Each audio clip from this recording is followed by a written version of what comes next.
Baik, selamat siang Bapak Ibu, peserta PPG di kelas kami, ya, terutama di kelas Suster Mance dan juga Ibu Mawarni.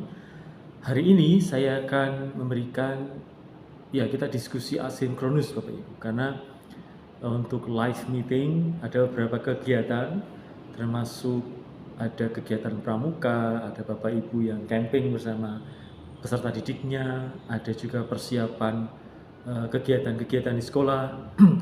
Oleh karena itu, kita akan melakukan pertemuan asinkronus, artinya saya memberikan video ini, kemudian nanti silahkan Bapak Ibu memberikan komentar, memberikan masukan, memberikan, ya, kalau Bapak Ibu sudah mengirimkan modul video pengajaran P5 begitu, nanti menanggapi di kolom komentar.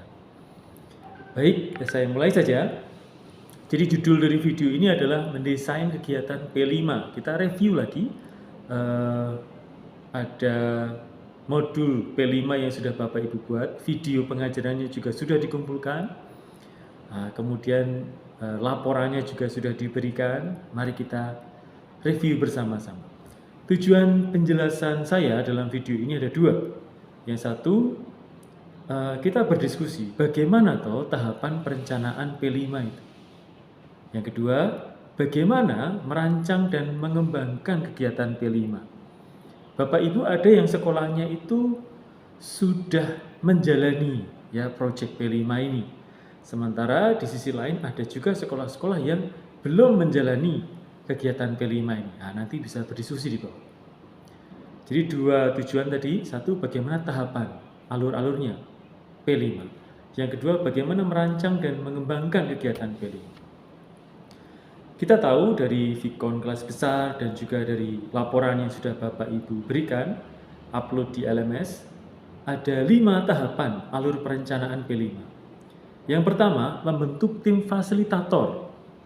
Nah, yang kedua, mengidentifikasi tingkat kesiapan satuan pendidikan. Jadi Bapak Ibu punya sekolah itu profilnya bagaimana? Siap tidak menjalani P5? Yang ketiga, merancang dimensi, tema, dan alokasi waktu. Apakah realistis atau tidak realistis, apakah kontekstual atau tidak kontekstual, proyek Bapak Ibu dengan sekolah.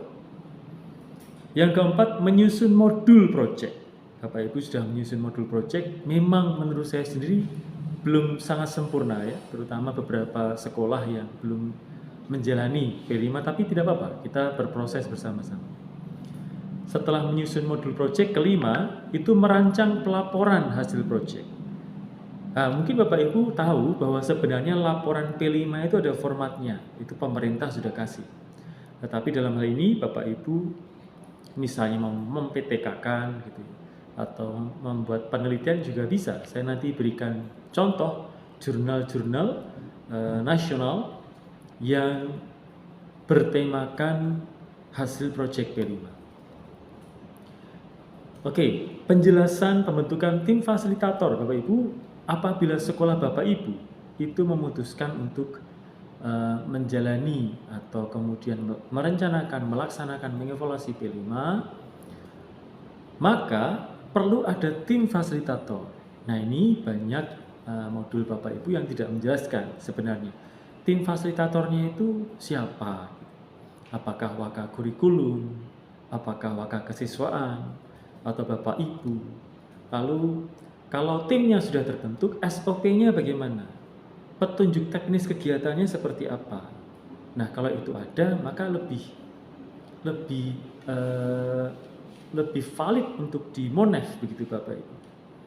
Jadi alasan pentingnya tim fasilitator proyek P5 karena P5 tidak bisa dilakukan seorang diri, kan, perlu ada tim untuk mengarahkan peserta didik mencapai tujuan dari P5, ya.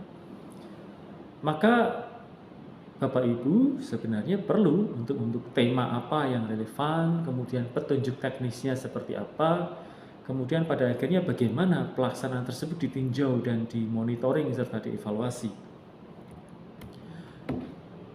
Yang kedua, penjelasan identifikasi tingkat kesiapan. Bapak Ibu, ada 3 tahapan sebenarnya untuk sekolah itu bisa melakukan P5. ada satuan pendidikan atau sekolah-sekolah yang mempunyai level tahap awal. Tahap awal artinya satuan pendidikan belum memiliki sistem dalam mempersiapkan dan melaksanakan pembelajaran berbasis proyek, ya, baru. Atau ada satuan pendidikan sekolah-sekolah yang di tahap berkembang. Nah, di satuan pendidikan tahap berkembang ini mereka sudah memiliki sistem untuk menjalankan pembelajaran berbasis proyek. Lalu ada tahap lanjutan. Nah, satuan pendidikan ini, sekolah-sekolah ini sudah terbiasa